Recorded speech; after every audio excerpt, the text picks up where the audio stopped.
Hello বন্ধুরা, তোমাদের সবাইকে স্বাগত জানাই @ফান ইংলিশ টিউটোরিয়াল 5905 চ্যানেলে।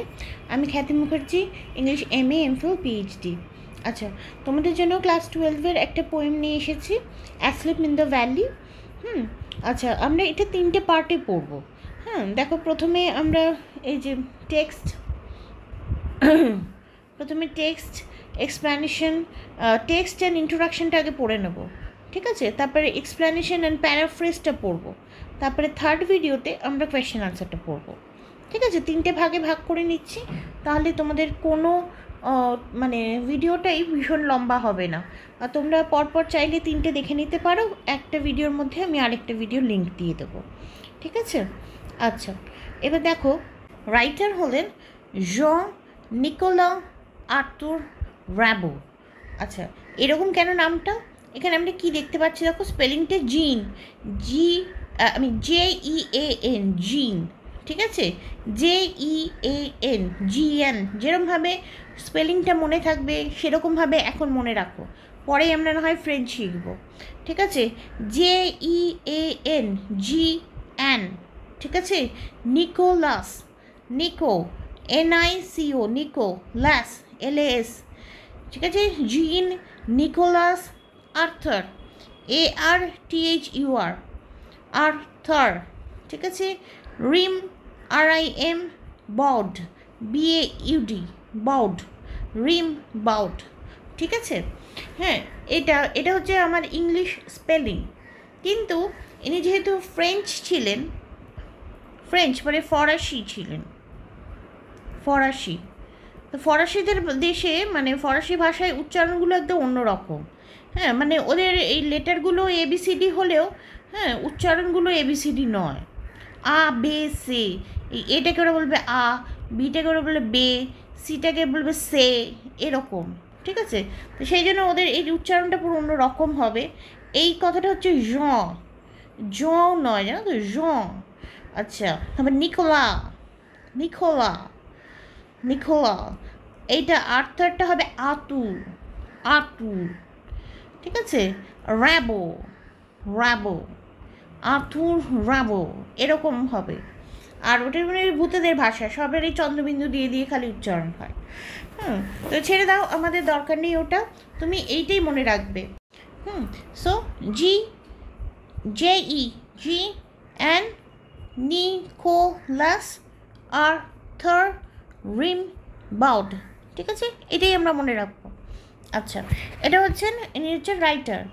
আচ্ছা, অনেকে কেমন দেখতে ছিল দেখো, উনি একদম খুব ছোটো বয়স থেকে কবিতা লিখতে শুরু করেন। So tin poet. এই যে এটা হচ্ছে আর্থার রিম বাউড। আর এইটা হচ্ছে একটা আঁকা, পিন্টারেস্ট থেকে নেওয়া। এটা হচ্ছে একটা আঁকা, অ্যাসলিপ ইন দ্য ভ্যালি কবিতাটার আঁকা একটা, এটা, ঠিক আছে? অ্যাসলিপ ইন দ্য ভ্যালির কবিতাটা আঁকা, সেটা আমরা পরে নিচে দেখছি যে কবিতাটা কী। তোমরা নিশ্চয়ই এতদিন একবার পড়েছো বা শুনেছো, আমরা এবার ডিটেলসে ভালো করে পড়ছি। আচ্ছা, ঠিক আছে, চলে যাই কবিতাটার ইন্ট্রোডাকশন সম্বন্ধে। এটা লেখা হয়েছে 1870s-এ, 70s-এ, during the Franco Prussian war. দেখো, 1871 ফ্র্যাঙ্কো প্রুশিয়ান ওয়ার ছিল তখন। উনি তখন ফ্রান্সে ছিলেন, তখন এই ওয়ারটা হচ্ছিল, এবং সেই জন্য উনি গ্রামের দিকে মানে কান্ট্রি সাইডে পালিয়ে যান অন্য একটা জায়গায়। উনি কিন্তু মানে যোদ্ধা ছিলেন না। অনেক টিচারই বলছেন যে উনি একজন ওয়ারিয়ার ছিলেন, উনি একজন সোলজার ছিলেন। না, ওনার বাবা সোলজার ছিলেন, ক্যাপ্টেন রিম্বো, বা ক্যাপ্টেন র্যাবো, ওনার বাবা সোলজার ছিলেন। হি ওয়াজ আ পোয়েট, উনি একজন পোয়েট ছিলেন। পরবর্তীকালে উনি বিজনেসে চলে যান। আচ্ছা, অরিজিনালি রিটেন ইন ফ্রেঞ্চ। আচ্ছা, ফ্রেঞ্চ টাইটেলটা দেখো, এটা বইতে ভুল লেখা আছে, ঠিক আছে? তোমাদের মাইন্ডস্কেপ বইতে ভুল লেখা আছে। আচ্ছা, লে ডরমিউর ডু ভ্যাল, ঠিক আছে? লে, LE, লে ডরমিউর, ডরমিউর মানে অ্যাসলিপ, ডরমিউর, ঠিক আছে? ডু ইন ভ্যাল, ভ্যালি, ভ্যালিটাকে ভ্যাল বলে ফ্রেঞ্চে, VAL, ঠিক আছে? লে ডরমিউ ডু ভ্যাল, এটা অরিজিনাল টাইটেল, যদি আসে SAQ-তে, ঠিক আছে? এটা দেখে রাখবো, ডেফিনেটলি দেখে রাখবো, একটু দিতেই পারে। বইতে যখন আলাদা করে লেখাই আছে তখন কিন্তু দিতে পারে। তবে লে ডরমিউ ডু ভ্যাল, লে ডরমিউ লে ভ্যাল লেখা রয়েছে, লে ডরমিউ ডু ভ্যাল হবে, এটা ডু হবে, ঠিক করে নেবে। আচ্ছা, এইটা তোমাদের দেবেন না। হ্যাঁ, ফার্স্ট পাবলিশড ইন পোয়েসিস, পোয়েসিস 1872, পোয়েসিস মানে পোয়েট্রি, ঠিক আছে। এই যে পোয়েসিস, এই যে আর্থার রিমন্ডের পোয়েসিস, ঠিক আছে। অরিজিনাল ফ্রেঞ্চটা এখানে ছাপা হয়েছিল পোয়েসিসে, ফ্রান্সে ছাপা হয়েছিল এটা, ঠিক আছে এটা। আচ্ছা, আবার অনেকগুলো কিন্তু আমার ট্রান্সলেশন আছে, এই ট্রান্সলেশনটা পল শ্মিট করেছে, ঠিক আছে, পল শ্মিট। এইটা এটা আমাদের দরকার নেই, কে ট্রান্সলেট করেছে দরকার নেই, দেবে না। হ্যাঁ, অরিজিনালটা জেনে রাখবে, ফার্স্ট পাবলিশ ইন পোয়েসিস, হ্যাঁ 1872, অরিজিনাল ফ্রেঞ্চটা হয়েছিল, কি ট্রান্সলেট হয়েছিল এইটা, লে ডরমিউ ডু ভ্যাল। আচ্ছা, এবার আমরা পোয়েমটায় চলে যাচ্ছি। আচ্ছা, a small green valley where a slow stream flows. আচ্ছা, একটা ছোট সবুজ ভ্যালি, উপত্যকা, যেখানে একটা ধীর ছোট্ট নদী বয়ে যাচ্ছে। And leaves long strands of silver on the bright grass. আচ্ছা, তোমরা জানো কবিতায় একটা লাইন সবসময় ওই একটা সেন্টেন্স সবসময় একটা লাইনে শেষ হয় না, ওই যে পরের লাইনটা শেষ হয়, ঠিক আছে। তাহলে এটা থেকে এটা একটা লাইন, ঠিক আছে। আচ্ছা, আর এটা থেকে এইটা একটা লাইন, সেন্টেন্স দেখো, কবিতা একটু অন্যরকমভাবে হয় সেইটা।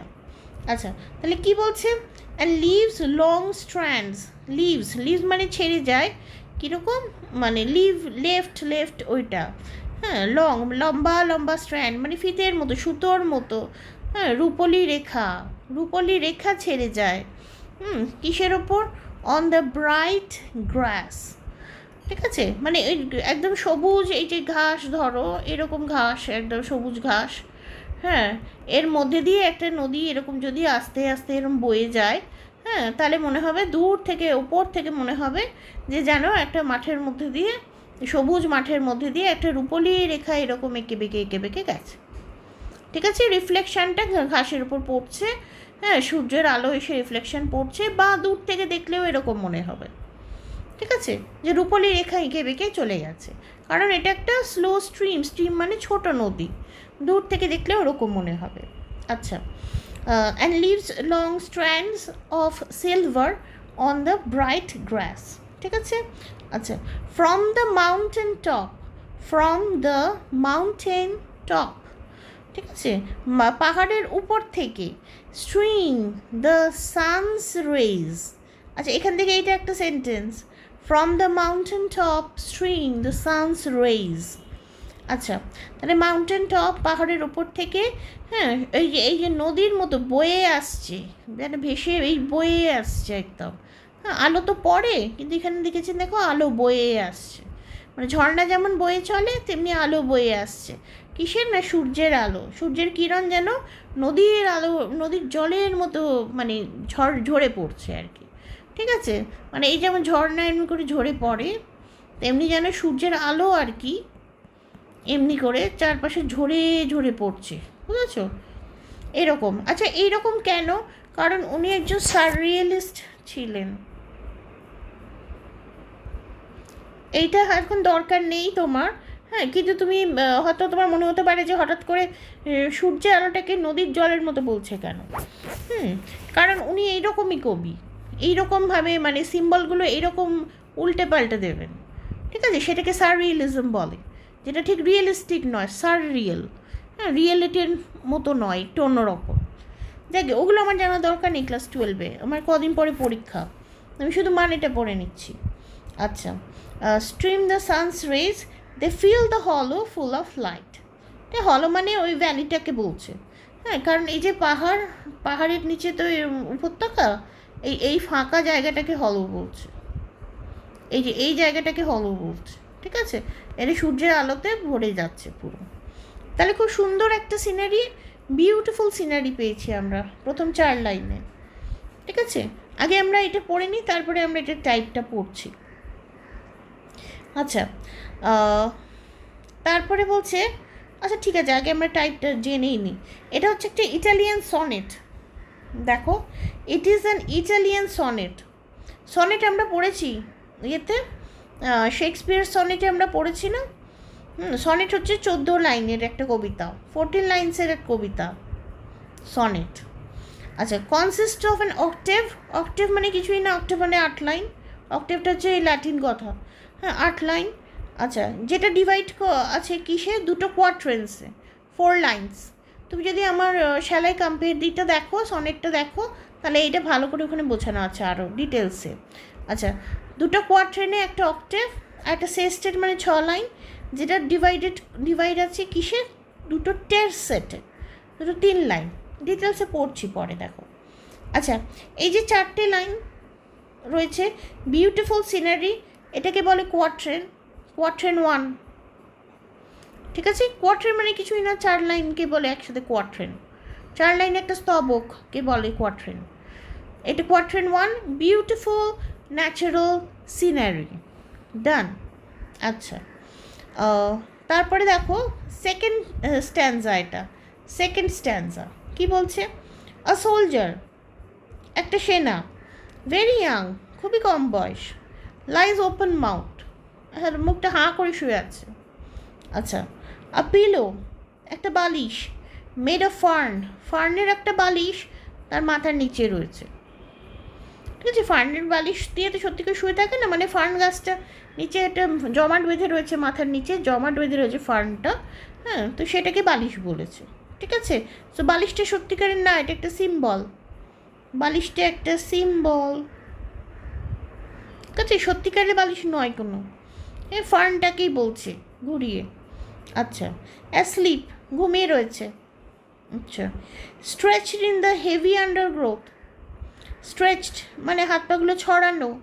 এই যে এইখানটা ভালো করে দেখো ছবিটা, দেখি এটা নিচেও একটা ছবি দিয়েছিলাম, হ্যাঁ এই যে এই দেখো, কি বলছে, আ সোলজার ভেরি ইয়াং, এই যে সোলজারটা দেখতে পাচ্ছ, very young, lies open mouth, open মাউথটা বোঝা যাচ্ছে না অবশ্য আঁকায়, a pillow made of fern, এই যে এইখানে ফার্নের বালিশ রয়েছে মাথার নিচে, অ্যাসলিপ, স্ট্রেচড, এই যে হাত পাগুলো ছড়ানো, দেখো ছড়িয়ে রয়েছে, হাত পা ছড়িয়ে শুয়ে আছে যেমন, হ্যাঁ।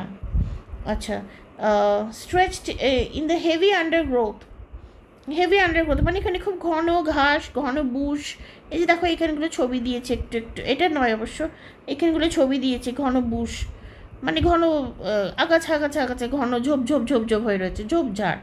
ঠিক আছে, ঘন ঝোপের মধ্যে এরমভাবে হাত পা ছড়িয়ে শুয়ে রয়েছে। আচ্ছা, পেল, পেল মুখটা শুকনো, একদম শুকিয়ে গেছে, পেল। আচ্ছা, pale in his warm green sunsoaked bed, বেডটা কেমন, বেডটা হচ্ছে ভ্যালি, বেডটা কি, বেডটা হচ্ছে এই ভ্যালিটা যেটার বর্ণনা আগে দিয়েছে, ভ্যালিটা, ভ্যালিটা কেমন ছিল, ভ্যালিটা ছিল ওয়ার্ম, গরম, কারণ একদম সূর্যের আলো পড়ছে, ফুল অফ লাইট। আচ্ছা, গ্রিন, সবুজ, কারণ এত ঘাস রয়েছে, ব্রাইট গ্রাস রয়েছে, তাই জন্য সবুজ। সানসোকড, হ্যাঁ, মানে ওই যে দেখো সোকড, আবার হচ্ছে মানে সানসোকড বেড মানে সূর্যের আলোয় সিক্ত, মানে সূর্যের আলোয় ভেজা যেন একটা খাট। ঠিক আছে, আলোয় ভেজা, আলো মানে দেখো লাইট আর ওয়াটার, এইগুলোকে একসঙ্গে করা হচ্ছে খুব, কেন বলো তো, এই দুটোই রিপ্রেজেন্ট করে লাইফ, লাইটও রিপ্রেজেন্ট করে লাইফ, ওয়াটারও রিপ্রেজেন্ট করে লাইফ, হ্যাঁ, আলো আর জল ছাড়া কোনো প্রাণ হতে পারে না। আচ্ছা, কিন্তু সেই সবের মধ্যে এইরকম সুন্দর বিছানাটায় শুয়ে সে কীরকম, সে কিন্তু নিজে পেল, বিবর্ণ, মানে কোনো রং নেই, শুকনো। ঠিক আছে, এরকম, এর এইটা এত সুন্দর ওয়ার্ম গ্রিন সানসোকড মানে লাইট মানে ইয়েলোইশ, খুব সুন্দর, কিন্তু নিজে সে পেল। আচ্ছা, তারপরে দেখো এখানে এই কথাটা এসে আমার প্রথমে মনে হচ্ছে হ্যাঁ একটা সোলজার এই ভ্যালির মধ্যে শুয়ে আছে, তাই মুখটা হাঁ করে কেন শুয়ে আছে, মুখ হাঁ করে কেউ, অনেকে অবশ্য মুখ হাঁ করে ঘুমায়, কিন্তু কীরকম একটা যেন লাগছে, হ্যাঁ। আর মাথায় ফার্নের বালিশ, বলতে আচ্ছা ঠিক আছে মাথায় না হয় ওটা, হ্যাঁ, হেভি আন্ডারগ্রোথেও না হয়, মানে খুবই ঘুম পেয়েছে, এত শুয়ে পড়েছে। কিন্তু তারপরে দেখো বলছে মুখটা শুকনো হয়ে রয়েছে, তা ইউ ক্যান ফিল যে বোধহয় খাওয়া টাওয়া হয়নি, দুর্বল বা এরকম একটা কিছু। আচ্ছা, তারপর দেখো কি বলছে, his fit among the flowers, পাটা রয়েছে এই যে এই যেখানে এইগুলো কি বিচ্ছিরি করে এঁকেছে, অবশ্য ভালো করে আঁকেনি, এইটা হচ্ছে ফ্লাওয়ার্স, এই দেখো, ঠিক আছে, ফিট অ্যামং দ্য ফ্লাওয়ার্স, মানে পায়ের কাছে ফুল রয়েছে, ফুলের ওপর পা দিয়ে শুয়ে রয়েছে। আচ্ছা, হি স্লিপস, হি স্মাইল, হাসছে, এখানে হাসিটাও বোঝা যাচ্ছে না, যদিও একটু দেখা যাচ্ছে অবশ্য হাসিটা। আচ্ছা, হি smile is like an infants, একটা ছোট্ট বাচ্চার মতো তার হাসিটা, কীরকম না, জেন্টল, খুব সফট আর কি, মানে খুব মিষ্টি, খুব শান্ত, হ্যাঁ, আর উইদাউট গাইল, উইদাউট ডিসেপশন, হ্যাঁ, মানে কোনো চিটিং নয়, মানে কোনো মিথ্যা নয়, কোনো প্রবঞ্চনা নেই তার মধ্যে, এতটা মানে ইনোসেন্ট আর কি, বাচ্চাদের মতো, ইনফ্যান্টাইল, ঠিক আছে, ইনফ্যান্ট থেকে ইনফ্যান্টাইল, বাচ্চার মতো। আচ্ছা, তো বলছে নেচার, বলছে ও নেচার, ও প্রকৃতি, কিপ হিম ওয়ার্ম, ওকে মানে মানে উষ্ণ রাখো, হি মে ক্যাচ কোল্ড, মানে ঠান্ডার দেশে তো ওটা, বলছে ঠান্ডা লেগে যাবে, ওকে উষ্ণ রেখো তুমি। বা এটা তোমার হঠাৎ মনে হবে যে একজন ঘুমোচ্ছে, তার জন্য নেচারকে এরকমভাবে বলার কি আছে, বাট যাই হোক, দেখ এটা দেখো, এইটাকে বলে একটা টেরসেট, কারণ এটা তিনটে লাইন, তিনটে লাইন নিয়ে একটা, এটা একটা টেরসেট, এই যে টেরসেট লিখেছি এখানে, ঠিক আছে। আচ্ছা, নেক্সট টেরসেটটা দেখো, the humming insects don't disturb his rest, humming insects, এই যে হামিং ইনসেক্টস মানে এই যে ধরো উড়ে বেড়াচ্ছে ইনসেক্ট, পতঙ্গ, ধর প্রজাপতি উঠছে, মৌমাছি উঠছে, বা এমনি মাছি উঠছে, বা যা হোক একটা কিছু উঠছে, পোকামাকড়, হ্যাঁ, সেই হামিং ইনসেক্টস, তাদের একটা নিজস্ব আওয়াজ থাকে, হামিং আওয়াজ থাকে। হামিং মানে এখানে দিচ্ছি দেখো, মেকিং এ ড্রোনিং নয়েজ, হ্যাঁ, মানে বু এরকম একটা আওয়াজ হয় না, এবং মাছি উঠলেও আওয়াজ হয়, মশা উঠলেও আওয়াজ হয়, নিশ্চয়ই পেয়েছো, ভীষণ irritating. So the humming insects don't disturb his rest, humming insect যদি এরকম হাম করেও, হ্যাঁ, হাম কথাটা কিন্তু হাম, হাম মানে একটা হুম হুম হুম হুম সাউন্ড করা। আচ্ছা, humming insects don't disturb his rest, তার রেস্টকে ডিস্টার্ব করে না, ঠিক আছে। হি স্লিপস ইন সানলাইট, এবার সূর্যের আলো নিচে কেউ ঘুমোতে পারে কি, বলছে হি স্লিপস ইন সানলাইট, সূর্যের আলোর নিচেই ঘুমোচ্ছে। One hand on his breast, এই দেখো একটা হাত বুকের উপর দিয়ে, এই যে দিয়েছে। অ্যাট পিস, খুব শান্তিতে ঘুমোচ্ছে, ঠিক আছে। ইন হিজ সাইড, শরীরের আরেক পাশে, এই যে in his side there are two red holes, ঠিক আছে, এই দেখো দুটো রেড হোল দিয়েছে, দেখো এইখানটায় দেখতে পাচ্ছ, এই দুটো রেড হোল দিয়েছি, হ্যাঁ, বলছি খুব শান্তিতে ঘুমোচ্ছে এরকমভাবে বলছে। তারপর দেখা যাচ্ছে যে শরীরের আরেক পাশে, আরেক সাইডে, চেস্টের আরেক সাইডে কী রয়েছে, দুটো রেড হোল। এবার রেড হোল মানে কি, রেড হোল মানে দুটো বুলেট হোলস, দুটো বুলেট হোলস,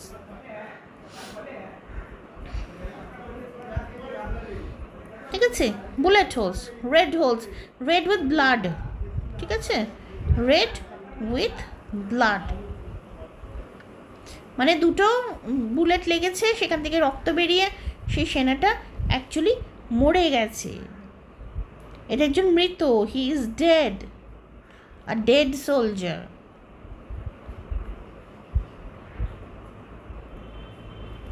একজন মৃত সেনা।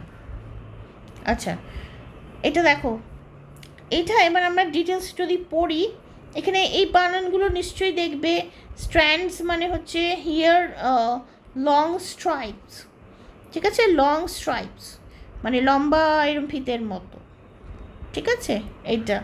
আচ্ছা, হলোটাকে বলছে, ভ্যালিটাকে হলো বলছে, আন্ডারগ্রোথ মানে বুশেস, আর হামিং মানে মেকিং এ ড্রোনিং নয়েজ, যেটা বললাম।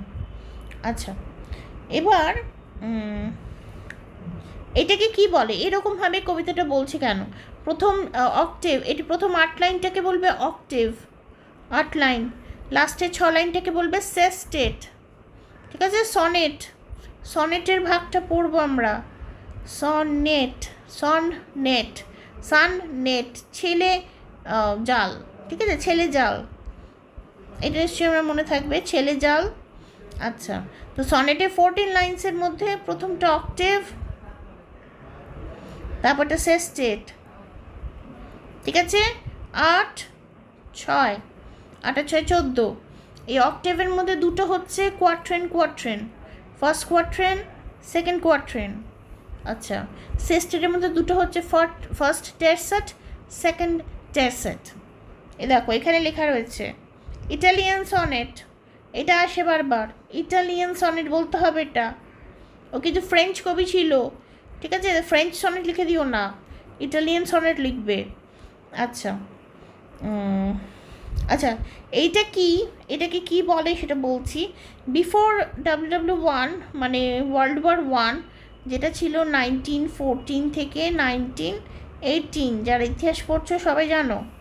আচ্ছা, many pro war poems were written.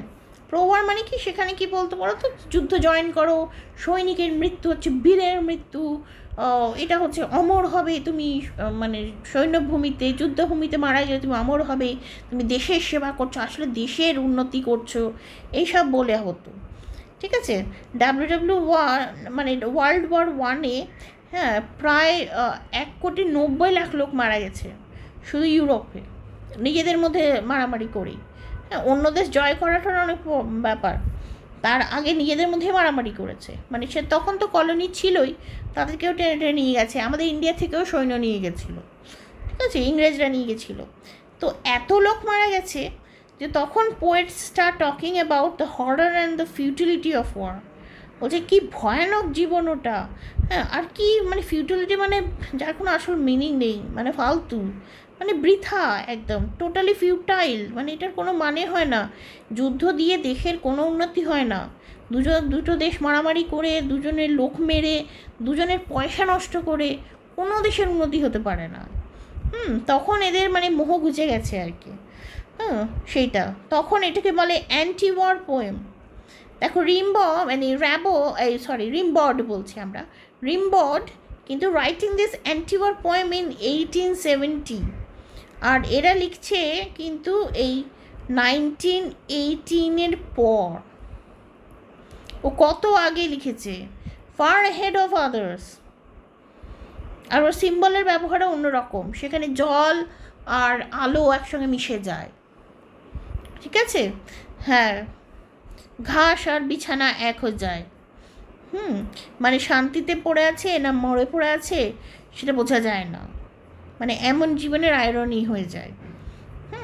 আচ্ছা, এটার জন্য আমায় কি, সেটা আমি ডিটেলসে পরে আসছি, আগে এই ইন্ট্রোডাকশানটুকু আমরা বুঝছি। এটা ইন্ট্রোডাকশান, যেখানে আমি আর্থার রিমবর্ড সম্বন্ধে কিছুটা জানছি, পুরো নামটা আমি জানছি, জিন নিকোলাস আর্থার রিমবর্ড, ঠিক আছে? ফ্রেঞ্চ পোয়েট ছিল, কবিতার অরিজিনাল নামটা ছিল লে ডরমিউ ডু ভ্যাল, ঠিক আছে? আচ্ছা, প্রথম কোথায় পাবলিশড হয়েছিল? ফার্স্ট পাবলিশড ইন পোয়েসিস 1872, ঠিক আছে? এই যে লু ডরমিউর ডু ভ্যাল, এইটা পাবলিশ হয়েছিল এখানে পোয়েসিসে 1872-তে। কবে লেখা হয়েছিল? 1870। ইংলিশ ট্রান্সলেশনটার নাম কি? অ্যাসলিপ ইন দ্য ভ্যালি, ঠিক আছে? এই ট্রান্সলেটরের নাম জিজ্ঞেস করবে না, অনেকগুলো ট্রান্সলেশন আছে। আচ্ছা, তা এটা হচ্ছে আমার ফার্স্ট পার্ট, হলো ইন্ট্রোডাকশান প্লাস টেক্সট, ঠিক আছে? টেক্সটটা ভালো করে পড়া দরকার, কোন কোন লাইনগুলো কোট করা দরকার দেখো। এই যে a soldier very young lies open mouthed, এইটা তুমি মুখস্থ করবে এই লাইনটা, ঠিক আছে? আচ্ছা, এই ফার্স্ট 4টে লাইনের দরকার নেই, এইটা করবে। লাস্ট লাইনটা ডেফিনেটলি করতে পারো। In a side there are 2 red holes।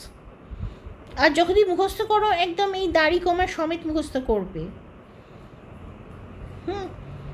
আচ্ছা, এইটা হি স্মাইল, এটা খুব ভালো। দেখো এই লাইনগুলো দেখো কীভাবে রয়েছে, সোলজারটা যদি বলে, তাহলে অনেকটাই বলতে হবে, তাহলে একটা লাইন তুমি করতে পারবে, স্মাইলটা খালি পড়ে যেতে পারো।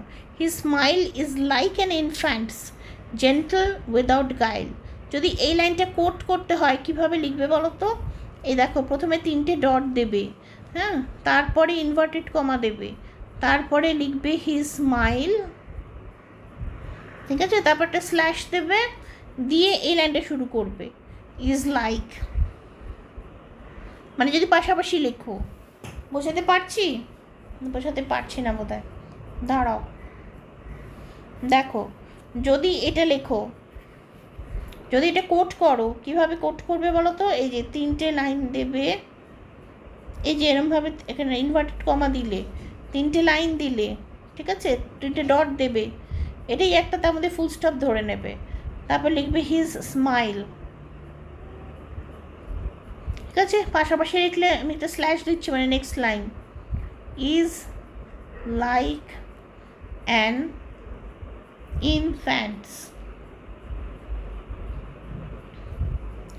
gentle, comma, without guile,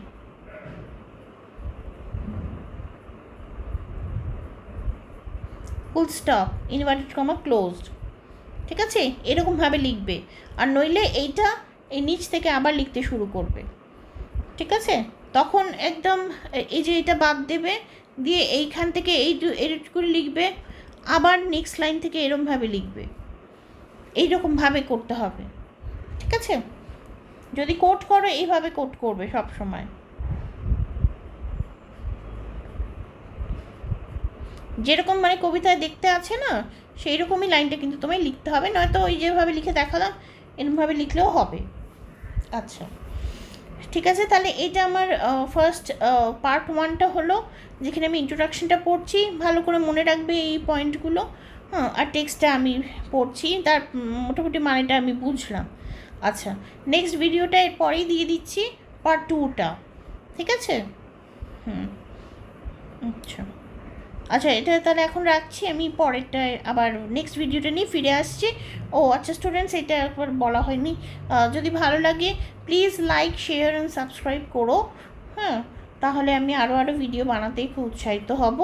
আর আমার চ্যানেলটার নাম হচ্ছে @FunEnglishTutorial 5905, আমার ফেসবুক হচ্ছে ফান ইংলিশ টিউটোরিয়াল, এটা খুঁজে যেখানে হোক দেখতে পেয়ে যাবে আমাকে, ঠিক আছে। Thank you.